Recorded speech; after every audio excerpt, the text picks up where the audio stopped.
Hello guys, ഇന്നത്തെ എപ്പിസോഡിൽ ശ്രുതിയുടെ മകനിലൂടെ തന്നെ സച്ചി ശരിക്കും ശ്രുതി ആരാണെന്നുള്ളത് നല്ല വ്യക്തമായിട്ട് മനസ്സിലാക്കാണ്. ശ്രുതിയുടെ മകൻ ശ്രുതി ഇത്രയും നാളും കളിച്ച നാടകം ഒറ്റ നിമിഷം കൊണ്ട് എന്നെ പൊളിച്ചടുക്കുന്നുണ്ട്. ഇതിനൊക്കെ കാരണമായത് പുറത്ത് വെച്ച് ആദ്യ സച്ചിയെ കാണുന്നതാണ്. സച്ചിയെ കണ്ട പാടത്തന്നെ തന്റെ കൂടെ വന്ന് മുത്തശ്ശിയെ പോലും നോക്കാതെ നേരെ സച്ചിയുടെ അടുത്തോട്ട് ഓടി വരികയാണ് ആദി. അവിടെ വെച്ചാണ് ആദി ശ്രുതിയെ ചൂണ്ടിക്കാണിച്ചു കൊടുക്കുന്നത്. അതാണ് എന്റെ ആന്റി എന്ന്. ആന്റിയെ കണ്ട പാടത്തന്നെ സച്ചി ആകെ ഞെട്ടിപ്പോവാണ്. ആദിയുടെ കൈ പിടിച്ചോണ്ടിരിക്കുന്ന സച്ചി ആ കൈ പെട്ടെന്ന് വിടുന്നുണ്ട്. ശ്രുതി അവിടെ വെച്ച് പലതും പറഞ്ഞ് ഒഴിഞ്ഞു മാറാൻ ശ്രമിച്ചെങ്കിലും പല സത്യങ്ങളും സച്ചി അവിടെ വെച്ച് മനസ്സിലാക്കുന്നുണ്ട്. നമുക്ക് എന്തായാലും ഈ ഒരു എപ്പിസോഡ് സ്റ്റാർട്ട് ചെയ്യാം. അപ്പോ ഈ ഒരു എപ്പിസോഡിന്റെ ആദ്യത്തെ തന്നെ കാണിക്കുന്നത് ശ്രുതിയുടെ വീട്ടിലോട്ട് കയറുന്നതാണ്. അമ്മേ, ആദി, ഇവരൊക്കെ ഇത് എവിടെ പോയി? അമ്മേ, ആഹാ, ഇതാര്? കല്യാണി മോളോ? ആദി, ആദി, എന്താ മുത്തശ്ശി ഇവിടെ വന്നേ? ഇതാരാ വന്നിരിക്കുന്നേ നോക്ക്. ആഹാ, കല്യാണി ആന്റി. ഇതും പറഞ്ഞുകൊണ്ട് ആദി പുറത്തുനിന്ന് അകത്തോട്ട് ഓടി വന്നിട്ട് ശ്രുതിയെ കെട്ടിപ്പിടിക്കുന്നുണ്ട് കേട്ടോ. ആന്റി, എത്ര നാളായി ആന്റിയെ കണ്ടിട്ട്? ആന്റി എന്താ ഞങ്ങളെ ഒന്നും കാണാൻ വരാത്തത്? ആന്റിക്ക് തിരക്കായതുകൊണ്ടല്ലേ. ആന്റി ഇപ്പൊ ഒരു ജോലി ചെയ്യുന്നുണ്ട്. അങ്ങനെ ജോലി ചെയ്യുമ്പോ പെട്ടെന്ന് അത് ഇട്ടിട്ട് പോരാൻ പറ്റുമോ? മോളെ, എന്തൊക്കെയുണ്ട് നിന്റെ വിശേഷം? സുഖമാണമ്മേ. എന്താ മുഖത്തൊരു സന്തോഷമില്ലാത്ത പോലെ? അവിടെ എന്തെങ്കിലും പ്രശ്നം ഉണ്ടായോ? ചന്ദ്രമതി നിന്നെ എന്തെങ്കിലും വഴക്ക് പറഞ്ഞോ കല്യാണി? എന്താ നിനക്ക് പറ്റിയത്? ഏയ്, എനിക്കൊരു കുഴപ്പമില്ല അമ്മേ. കുറെ നാളുകൾക്ക് ശേഷം അമ്മയും ആദ്യം കാണുകയല്ലേ, ആ ഒരു സന്തോഷാ. ശരി മോളിരിക്കെ, ഞാൻ എന്തേലും കുടിക്കാൻ എടുക്കാം. ഏയ്, അതൊന്നും വേണ്ട അമ്മേ. അമ്മ ഇവിടെ ഇരിക്കി. ദാ ഇത് പിടിച്ചേ. എന്തിനാ മോളെ ഇതൊക്കെ കൊണ്ടുവന്നത്? ആദിക്ക് ഇതൊക്കെ ഇഷ്ടമല്ലേ? മോൾ അയച്ചിരുന്ന പണം കൊണ്ട് തന്നെ ഞാൻ ആദിക്ക് വേണ്ടതെല്ലാം വാങ്ങിച്ചു കൊടുക്കുന്നുണ്ട്. എന്നാലും ഇരിക്കട്ടമ്മേ, ഞാൻ വല്ലപ്പോഴല്ലേ വരുന്നത്. എന്തൊക്കെയാ പിന്നെ? സച്ചിയും രേവതിയൊക്കെ വീട്ടിലില്ലേ? ഓ, അമ്മയ്ക്ക് അവരുടെ കാര്യമാണല്ലോ അറിയേണ്ടത്. അമ്മ സുധിയെ കുറിച്ച് എന്തേലും ചോദിച്ചോ? അത് പിന്നെ കല്യാണി, ഇത് കേട്ടപ്പോ ആദി പറയുന്നുണ്ട്, ആരാ സുധി? എപ്പോഴും കല്യാണി ആന്റി ഈ സുധിയെ കുറിച്ച് പറയുമല്ലോ. ഇത് കേട്ടപ്പോ കല്യാണി ആദ്യം ഒന്ന് ഞെട്ടുന്നുണ്ട് കേട്ടോ. എന്നിട്ട് പറയുന്നുണ്ട്, മോനെ, സുധിയല്ല, സുധിയങ്കിൾ. ആരാ സുധിയങ്കിൾ? ഇത് കേട്ടപ്പോ മുത്തശ്ശി പറയുന്നുണ്ട്, എന്തിനാ ആദ്യം ആവശ്യമില്ലാത്ത കാര്യങ്ങളൊക്കെ അറിയുന്നത്? ആദിയുടെ മുഖം ഒന്ന് വാടുന്നുണ്ട് കേട്ടോ. അപ്പൊ ശ്രുതി പറയുന്നുണ്ട്, ആദി, നിനക്ക് ഇഷ്ടപ്പെട്ട ചോക്ലേറ്റ്സും ടോയ്സും ഒക്കെ ആ ബാഗിലുണ്ട്, അത് എടുത്തോണ്ട് പോയി കളിക്ക്. ശരി ആന്റി. ഇതും പറഞ്ഞുകൊണ്ട് ആ കുട്ടി ടോയ്സും ചോക്ലേറ്റ്സും ഒക്കെ എടുത്തിട്ട് മാറി നിന്ന് കളിക്കാൻ കേട്ടോ. അപ്പോ ശ്രുതിയുടെ അമ്മ പറയുന്നുണ്ട്, കല്യാണി, പലപ്പോഴും അവൻ എന്നോട് സുധിയെ കുറിച്ച് ചോദിക്കും. കല്യാണി ആന്റി എപ്പോഴും പറയാറുണ്ടല്ലോ സുധിയെ പറ്റി. ആരാ സുധി? ഇങ്ങനെ ചോദിച്ചുകൊണ്ടിരിക്കും. അമ്മേ, സുധിയെ കുറിച്ചൊന്നും പറഞ്ഞു കൊടുക്കരുത്. അവൻ പിന്നെ അതും കേട്ടായിരിക്കും വളരുക. അവൻ എന്ത് കേട്ട് വളർന്നാലും ഞാൻ ഉള്ളോടത്തോളം കാലമല്ലേ അവൻ ഇങ്ങനെ ജീവിക്കാൻ പറ്റൂ.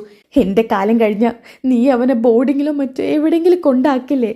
അമ്മേ, ഞാനിപ്പോ വന്നത് നിങ്ങളെ കാണാൻ വേണ്ടിയാണ്. ഇങ്ങനെ ഓരോന്നും പറഞ്ഞ് എന്നെ വിഷമിപ്പിക്കില്ല അമ്മേ. മോളെ, ഞാൻ നിന്നെ വിഷമിപ്പിക്കുന്നതല്ല. എനിക്കിപ്പോ വാർദ്ധക്യത്തിൻ്റെതായിട്ടുള്ള ബുദ്ധിമുട്ടുകളുണ്ട്. പലപ്പോഴും ഞാൻ മോനെ നോക്കി ഒരുപാട് കരയാറുണ്ട്. അമ്മ വിഷമിക്കണ്ട. ആദ്യം ഞാൻ ഒരിക്കലും ബോർഡിങ്ങിലാക്കില്ല. അതിനു മുൻപായി തന്നെ എന്തെങ്കിലും ഒന്ന് ചെയ്യും. എന്ത് ചെയ്യാനാ മോളെ നീ?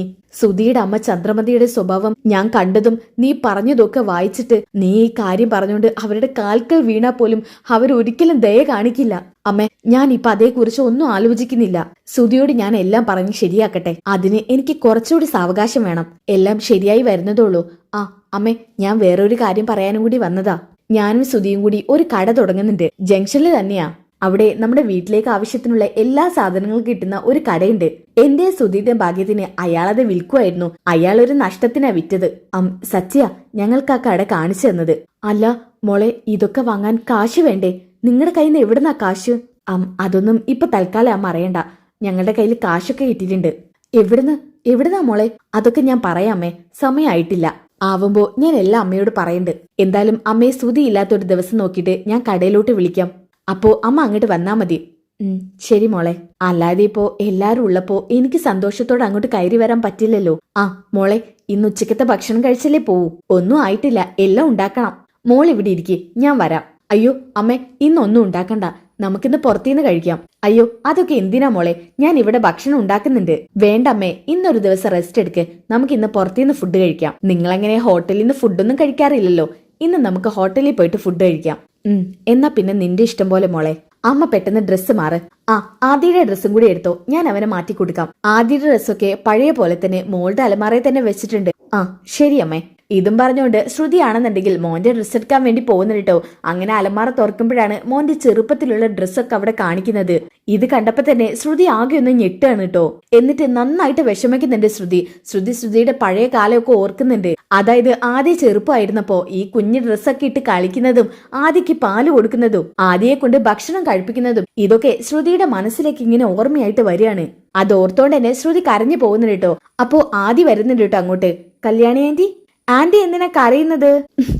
ഏയ് ഒന്നുമില്ല മോനെ, നമുക്ക് പുറത്തു പോവാം, അതിന് ഡ്രസ്സ് മാറണം. മോനെ ഏത് ഡ്രസ്സാ ഇടുന്നത്?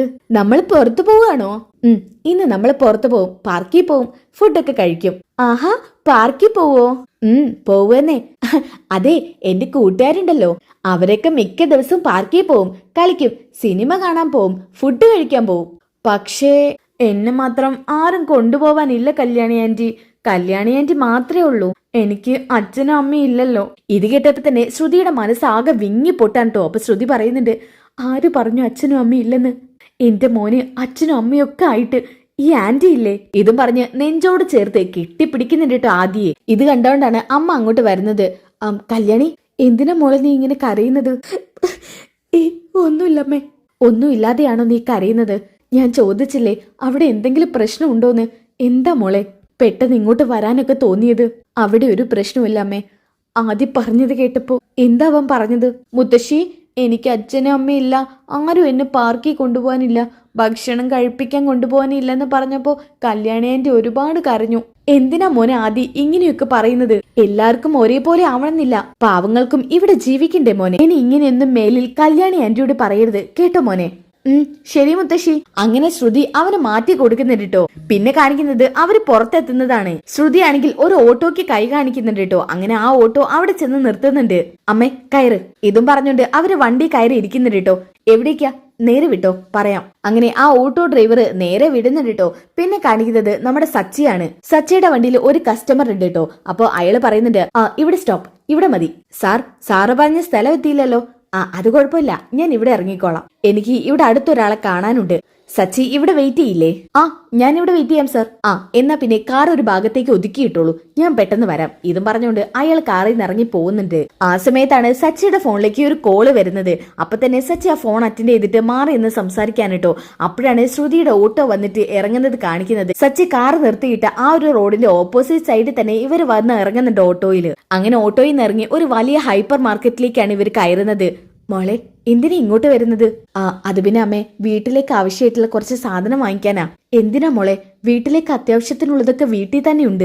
അത് പറഞ്ഞാൽ പറ്റില്ല, അമ്മയ്ക്ക് കുറച്ചായിട്ട് നടുവേദന പറയുന്നില്ലേ, ഒരു വാഷിംഗ് മെഷീൻ വാങ്ങിക്കാം. ഈ ഹൈപ്പർ മാർക്കറ്റിന്റെ മുകളിൽ തന്നെയായിട്ട് വാഷിംഗ് മെഷീന്, ഫ്രിഡ്ജ്, അങ്ങനെയുള്ള സംഭവങ്ങളെല്ലാം ഉണ്ട് കേട്ടോ. കയറി വന്നപ്പോ തന്നെ ഒരു സ്റ്റാഫ് അങ്ങോട്ട് വരുന്നുണ്ട്. എന്താ മേഡം വേണ്ടത്? അത് പിന്നെ ഒരു വാഷിംഗ് മെഷീൻ നോക്കണം. വാഷിംഗ് മെഷീൻ ഒക്കെ മുകളിലാ മേഡം, മുകളിൽ ആളുണ്ടാവും. ശരി മോളെ, വാഷിംഗ് മെഷീന്റെ ആവശ്യമൊന്നും ഇല്ല, ആ കല്ലിലിട്ട് അലക്കാവുന്നതേ ഉള്ളൂ. ഞങ്ങളുടെ രണ്ടുപേരുടെ വസ്ത്രമല്ലേ, അതിനെന്തിനാ വാഷിംഗ് മെഷീൻ ഒക്കെ വാങ്ങിക്കുന്നത്? അതൊന്നും പറഞ്ഞാൽ പറ്റില്ല അമ്മേ, ഒരു വാഷിംഗ് മെഷീൻ നമുക്ക് വാങ്ങിക്കാം. ഇതും പറഞ്ഞുകൊണ്ട് അവർ വാഷിംഗ് മെഷീൻ വാങ്ങിക്കാൻ വേണ്ടി മുകളിലോട്ട് കയറാൻ കേട്ടോ. അങ്ങനെ അവർ വാഷിംഗ് മെഷീനൊക്കെ നോക്കുന്നുണ്ട്. അപ്പോ ശ്രുതിയുടെ അമ്മ പറയുന്നുണ്ട്, ശ്രുതി, അങ്ങനെയാണെങ്കിൽ പിന്നെ നിങ്ങളുടെ കടയിൽ നിന്ന് തന്നെ എടുത്തൂടെ, എന്തിനാ ഇവിടെ നിന്ന് എടുക്കുന്നത്? അത് ഞാൻ ആലോചിക്കാനിട്ടല്ല അമ്മേ, അവിടെ നിന്ന് എടുത്തു കഴിഞ്ഞാൽ ചിലപ്പോ സുധി അതറിയും. അങ്ങനെ സുധി അറിഞ്ഞു കഴിഞ്ഞാൽ പിന്നെ പല പ്രശ്നങ്ങളും ഉണ്ടാവും. എങ്ങോട്ട് പോയി, എന്തിനു പോയി, എത്ര പൈസക്ക് വിറ്റു, ഇതൊക്കെ ചോദിക്കാൻ നിൽക്കും സുധി. അതിനേക്കാൾ നല്ലത് അറിയാത്ത ഏതെങ്കിലും ഒരു കടയിൽ നിന്ന് എടുക്കുന്നതല്ലേ. എന്നാ പിന്നെ നീ നോക്കിക്കോ. അതും പറഞ്ഞ് അവര് രണ്ടുപേരും പടി ചുറ്റിലും നോക്കുന്നുണ്ട് കേട്ടോ. അപ്പോഴാണ് ആദ്യം ഒരു ചില്ലിന്റെ അടുത്തോട്ട് ഇങ്ങനെ നിൽക്കുന്നത്. ആ ചില്ലിന്റെ പുറത്തോട്ട് നോക്കി കഴിഞ്ഞാൽ പുറമേയുള്ള എല്ലാം കാണാട്ടോ, റോഡടിയിൽ നിൽക്കുന്ന എല്ലാം കാണാം. ആ കൂട്ടത്തിൽ സച്ചിയെ കാണുന്നുണ്ട് ആദി. സച്ചിയെങ്കിൽ ഇതും പറഞ്ഞ് ഒറ്റ നോട്ടത്തിൽ തന്നെ അത് സച്ചിയാണെന്ന് മനസ്സിലാക്കി ആദി താഴേക്ക് ഇറങ്ങുന്നുണ്ട്. എന്നാൽ ഇതൊന്നും ശ്രുതിയും ശ്രുതിയുടെ അമ്മയും കാണുന്നില്ല കേട്ടോ. അങ്ങനെ ആദി താഴോട്ട് ഇറങ്ങിയിട്ട് ഓടി വരുന്നുണ്ട് കേട്ടോ. ഹൈപ്പർ മാർക്കറ്റിൽ നിന്ന് പുറത്തോട്ട് ഇറങ്ങുന്നുണ്ട്. എന്നിട്ട് റോഡ് വരെ മുറിഞ്ഞു കിടക്കുന്നുണ്ട് കേട്ടോ. അധികം വണ്ടികളൊന്നും ഇല്ലാത്തോണ്ട് ആരുടെയും ശ്രദ്ധയിൽ പെടുന്നില്ല. സച്ചിയാണെങ്കിൽ തിരിഞ്ഞു നിൽക്കാൻ കേട്ടോ. പെട്ടെന്ന് തന്നെ ഒരു കൊച്ചുകുട്ടിയുടെ ശബ്ദം കേട്ടപ്പോ തിരിഞ്ഞു നോക്കുന്നുണ്ട്. അപ്പോഴാണ് ആദ്യം കാണുന്നത്. അപ്പൊ സച്ചി പറയുന്നുണ്ട്, ആഹാ, ഇതാര്? ആദ്യയോ? എവിടെ നിന്റെ മുത്തശ്ശി അവിടെയുണ്ട്. അങ്കിളിന് സുഖമാണോ? പിന്നെ എനിക്ക് സുഖം. അല്ല, നിനക്ക് സുഖം തന്നെ? എനിക്ക് സുഖം തന്നെ. അല്ല, നിന്റെ മുത്തശ്ശി ഇത് എവിടെ പോയി? ഒറ്റയ്ക്കാണോ ഈ നടുറോട്ടിൽ നിൽക്കുന്നത്?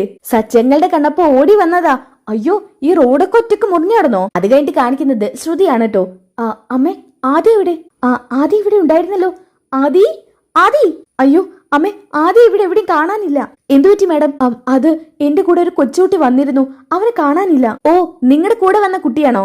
അതെ മാഡം, ഞങ്ങളൊന്ന് തിരക്കട്ടെ. അങ്ങനെ അവരൊക്കെ ചുറ്റില് നോക്കുന്നുട്ടോ. ആദി ആദി ഷോ അമ്മ ആദ്യം എവിടെ പോയി? അറിയില്ല മോളെ, എന്റെ കണ്ണൊന്നും അറിയാതെ തെറ്റി, അപ്പോഴേക്ക് അവൻ പോയി. അപ്പോഴാണ് സച്ചി പറയുന്നത്, ദേ ഇങ്ങനെ മുത്തശ്ശിയുടെ കണ്ണും വെട്ടിച്ച് പോരരുത്, മുത്തശ്ശി അവിടെയൊക്കെ തിരക്കില്ലേ മോനെ. അങ്കിളിനെ കണ്ടപ്പോ പെട്ടെന്ന് ഓടിപ്പോന്നതാ. അങ്ങനെ പെട്ടെന്ന് ഓടിപ്പോരാൻ പാടില്ല. അതുപോലെ ഇതുപോലെ റോഡ് മുറിഞ്ഞു കിടക്കുമ്പോ ഒറ്റയ്ക്ക് മുറിഞ്ഞു കിടക്കാൻ പാടില്ല, മുതിർന്ന ആരെങ്കിലും കൂടെ വേണം കേട്ടോ. ശരി. അങ്കിളെ, അങ്കിൾ എന്റെ ആന്റിയെ കണ്ടില്ലല്ലോ. ആന്റി ഉണ്ട് ഞങ്ങളുടെ കൂടെ. ആന്റി ഉണ്ടോ? അതെ, ആന്റി ഇന്ന് ഞങ്ങളെ കാണാൻ വന്നിട്ടുണ്ട്. ആന്റിക്ക് ജോലി തിരക്കായതുകൊണ്ടാ ഞങ്ങളെ കാണാൻ വരാത്തത്. ഇന്ന് ആന്റിക്ക് ജോലിയില്ല, അതുകൊണ്ട് ഞങ്ങളുടെ ആന്റി വന്നിട്ടുണ്ട്. ആഹാ, എന്നാ പിന്നെ മോന്റെ ആന്റിയെ കണ്ടിട്ട് ഞാൻ ഇവിടുന്ന് പോകുന്നുള്ളൂ. ആന്റിയെ കാണാം. ഇത് പറഞ്ഞു കൊടുക്കുമ്പോഴേക്കും ശ്രുതി അമ്മയും താഴെ എത്തിയിട്ടുണ്ട് കേട്ടോ. എന്നിട്ട് ശ്രുതി പറയുന്നുണ്ട്, അമ്മേ എവിടെ പോയി ആദി? അവൻ എവിടെയും കാണുന്നില്ല. എവിടെ പോവാൻ ആദി? ആദി ഈ ആദി ഇത് എവിടെ പോയി? മനുഷ്യന് തീ തീറ്റിക്കാൻ അവനെ കൂടെ കൂട്ടേണ്ടിയില്ലായിരുന്നു. കുറച്ച് ദിവസമായിട്ട് അവന് കുറച്ച് കുറുമ്പ് കൂടിയിട്ടുണ്ട്. അമ്മ അവൻ ഓരോന്ന് പറയാതെ അവിടെയൊക്കെ നോക്കമ്മേ. ഇതും പറഞ്ഞുകൊണ്ട് അവര് നേരെ പുറത്തോട്ട് ഇറങ്ങാട്ടോ, കുഞ്ഞവിടെ എവിടെയെങ്കിലും ഉണ്ടോ എന്ന് നോക്കാൻ വേണ്ടി. ആ സമയത്ത് സച്ചിക്ക് ചൂണ്ടിക്കാട്ടി കൊടുക്കുന്നുണ്ട്, ദേ കല്യാണി ആന്റി. മുത്തശ്ശി എന്ന കല്യാണി ആന്റി കണ്ടപ്പോ സച്ചി ശരിക്കും ഞെട്ടിപ്പോകുന്നുണ്ട് കേട്ടോ. സച്ചിയാണെന്നുണ്ടെങ്കിൽ ശ്രുതിയെ തന്നെ ഇങ്ങനെ നോക്കിക്കൊണ്ട് നിൽക്കുന്നുണ്ട്. അങ്കിളെ, അതാണ് എന്റെ കല്യാണി ആന്റി. മുത്തശ്ശി. അങ്ങനെ മുത്തശ്ശി എന്നുള്ള വിളി നേരെ കേൾക്കുന്നുണ്ട് കേട്ടോ. മുത്തശ്ശി, ദേ കല്യാണി, ദേ അതാ നിൽക്കുന്നു. അപ്പോഴാണ് കല്യാണി സച്ചിയെ കാണുന്നത്. സച്ചി, അയ്യോ കല്യാണി, സച്ചി ഉണ്ടല്ലോ. അമ്മേ തൽക്കാലം എന്നെ മൈൻഡ് ചെയ്യണ്ട, അമ്മ അങ്ങോട്ട് ചെല്ല്. അങ്ങനെ ശ്രുതിയാണെന്നുണ്ടെങ്കിൽ കടയുടെ ഉള്ളിലോട്ട് എന്നെ ചെല്ലുന്നുണ്ട് കേട്ടോ. എന്നാൽ സച്ചിയാണെങ്കിൽ ഞെട്ടലോടെ തന്നെ നോക്കി നിൽക്കാൻ കേട്ടോ. അപ്പോഴാണ് ആ റോഡ് മുറിഞ്ഞുകൊണ്ട് തന്നെ അങ്ങോട്ടേക്ക് മുത്തശ്ശി വരുന്നത്. മുത്തശ്ശി, കല്യാണി ആന്റി എന്താ വരാത്തത്? സച്ചി അങ്കിള് കല്യാണി ആന്റിയെ കാണാൻ വേണ്ടി നിൽക്കുക. ആര്? ഏത് കല്യാണി? എന്തൊക്കെയാ നീ പറയുന്നത് ആദി? സച്ചി, ഇവൻ ഓരോന്ന് വിളിച്ച് പറയുന്നതാ, അതൊന്നും കാര്യാക്കണ്ട. അല്ല, അപ്പോ അവിടെ കണ്ടത് ഇവൻ കല്യാണി ആന്റി എന്ന് പറഞ്ഞതോ? അതെ, അതാണ് ഞങ്ങളുടെ ആന്റി. ഞങ്ങളെ കാണാൻ വേണ്ടി. മിണ്ടാതിരിക്കാതി. എന്താ നിന്റെ കുഴപ്പം? കാണുന്നവരൊക്കെ നിന്റെ കല്യാണി ആന്റിയാണോ? ദേ ആദി, വെറുതെ ചുമ്മാ നീ വെളച്ചിലെടുക്കരുത് കേട്ടോ. ഓരോരുത്തരോട് കണ്ട പെമ്പിള്ളാരൊക്കെ ചൂണ്ടിക്കാണിച്ചിട്ട് കല്യാണി ആന്റിയാണെന്ന് പറഞ്ഞു നടക്കുക. നീ നിർത്തിക്കോ ഇത്. മുത്തശ്ശി, ദേ നടക്കാൻ നോക്കിയേ. സച്ചി, പോയിട്ട് തിരക്കുണ്ട്, പോട്ടെ. അല്ല, ശ്രുതിയേട്ടത്തി നിങ്ങൾക്കറിയോ? ഏത് ശ്രുതിയേട്ടത്തി? അല്ല, നിങ്ങളുടെ കൂടെ ഇപ്പൊ ഇറങ്ങി വന്നില്ലേ? ഓ, ആ കുട്ടിയോ? ആ കുട്ടി അവിടെ സാധനങ്ങൾ നോക്കുകയായിരുന്നു. പെട്ടെന്ന് ആദ്യം കാണാനില്ലാഞ്ഞത്. ഇപ്പോഴാ ഓർമ്മ വന്നത്. നിങ്ങളുടെ വീട്ടിലുള്ള കുട്ടിയാണല്ലേ അത്. ആ പരിചയം കൊണ്ടാ തോന്നുന്നു എന്നെ സഹായിക്കാൻ വേണ്ടി ആദ്യം തിരക്കി. ഇവനെ നോക്കാൻ വേണ്ടി ആ കുട്ടി കൂടെ കൂടിയതാ. എന്നാ ആദിയുടെ മുഖത്തോട് സച്ചി നന്നായിട്ട് ശ്രദ്ധിക്കുന്നുണ്ടോ. സച്ചി, ഞങ്ങൾക്ക് പോയിട്ട് തിരക്കുണ്ട്, വാ മോനെ നടക്ക്. ഇതും പറഞ്ഞുകൊണ്ട് അവര് മുൻപിലോട്ട് നടക്കുന്നുണ്ടോ. അപ്പൊ സച്ചി മനസ്സിലിങ്ങനെ കരുതുന്നുണ്ട്, എന്തൊക്കെയോ എവിടേക്കോ പ്രശ്നങ്ങളുണ്ട്. ശരിക്കും ആ കുട്ടിക്കല്ല പ്രശ്നം, അവരെന്നെ പറ്റിക്കാൻ നോക്കുക. പാർലറേട്ടത്തിക്ക് എന്തോ ഒരു ബന്ധം ആ കുടുംബമായിട്ടുണ്ട്. അതറിഞ്ഞേ പറ്റൂ. പലപ്പോഴും സംശയം തോന്നിയിട്ടുള്ളതാ, പക്ഷെ ആ കുട്ടി പറഞ്ഞത് വിശ്വസിച്ചിട്ടില്ല. ഇന്ന് എനിക്ക് വിശ്വസിക്കാതിരിക്കാൻ പറ്റില്ല. ഇതിന്റെ സത്യാവസ്ഥ എന്താണെന്നുള്ളത് അറിഞ്ഞേ പറ്റൂ. അപ്പോഴാണ് അങ്ങോട്ടേക്ക് ശ്രുതി വരുന്നത്. സച്ചി, ഇതാര്? പാർലറേട്ടത്തിയോ? സച്ചി, ഒരമ്മ കടയിൽ വെച്ച് അതിന്റെ കുഞ്ഞിനെ കാണാനില്ലെന്ന് പറഞ്ഞ് നിലവിളിച്ചു. അപ്പോഴാ ആദ്യം നിന്റെ അടുത്ത് നിൽക്കുന്നത് കണ്ടത്. ഓ, സഹായം അല്ലേ? അല്ല, നിങ്ങൾക്ക് ഇവരായിട്ട് എന്തെങ്കിലും ബന്ധമുണ്ടോ? എന്ത് ബന്ധം? എനിക്കൊരു ബന്ധമില്ല, ഞാൻ ഇവിടെ വെച്ച് കാണുവാ. അപ്പൊ പിന്നെ ഇങ്ങനെ ആദ്യം പേരറിയുന്നത്? അതെ, അവരാദ്യം ഇങ്ങനെ വിളിക്കുന്നുണ്ടായിരുന്നു. അത് കേട്ടപ്പോ ഞാനും ആദ്യം പറഞ്ഞതേ ഉള്ളൂ. ശരി. സച്ചി, നീ വീട്ടിലോട്ടാണോ പോകുന്നത്? ഏയ് അല്ല, ഞാനേ എന്റെ ഒരു കസ്റ്റമർ ഇവിടെ ഇറക്കി കൊടുത്തിട്ടുണ്ട്, അവരെ പിക്ക് ചെയ്യാൻ വേണ്ടി നിൽക്കുക. എന്നാ ശരി. ഇതും പറഞ്ഞുകൊണ്ട് അവിടുന്ന് ശ്രുതി പോകുന്നുണ്ട് കേട്ടോ. എല്ലാ കള്ളക്കളികളും ഞാൻ വെളിച്ചു താക്കി തരാം. ബ്യൂട്ടി പാർലർ മറ്റൊരു വ്യക്തിയുടേത്, അതുപോലെ ജീവിതമാണോന്ന് ആര് കണ്ടു? എന്തായാലും ഒരു കാര്യം മനസ്സിലായി, അവര് പറയുന്ന ആന്റി അവരുടെ മകള് ഈ നിൽക്കുന്ന ശ്രുതി തന്നെയാണെന്ന്. ശ്രുതിയുടെ യഥാർത്ഥ പേര് കല്യാണിയാണെന്നോ? അതിലൊരു വ്യക്തത വരുത്തിയേ പറ്റൂ. ഓക്കെ, ഇനി നല്ല കിടലൻ ട്വിസ്റ്റുകൾ നിറഞ്ഞ എപ്പിസോഡാണ് കേട്ടോ ഇതിന്റെ ബാക്കി വരാനിരിക്കുന്നത്. ഇന്ന് തന്നെ അപ്ലോഡ് ചെയ്യും. അപ്പോൾ ആ എപ്പിസോഡ് കിട്ടാൻ വേണ്ടി നെക്സ്റ്റ് എപ്പിസോഡ് ഒന്ന് കമന്റ് ചെയ്യുക. അപ്പോൾ വീഡിയോ ഇഷ്ടപ്പെട്ടാൽ ലൈക്ക് ചെയ്യാനും സബ്സ്ക്രൈബ് ചെയ്യാനും മറക്കണ്ട. അപ്പോൾ അടുത്ത വീഡിയോയിൽ കാണുന്നവരേക്കും എല്ലാവർക്കും ബൈ ഗൈസ്.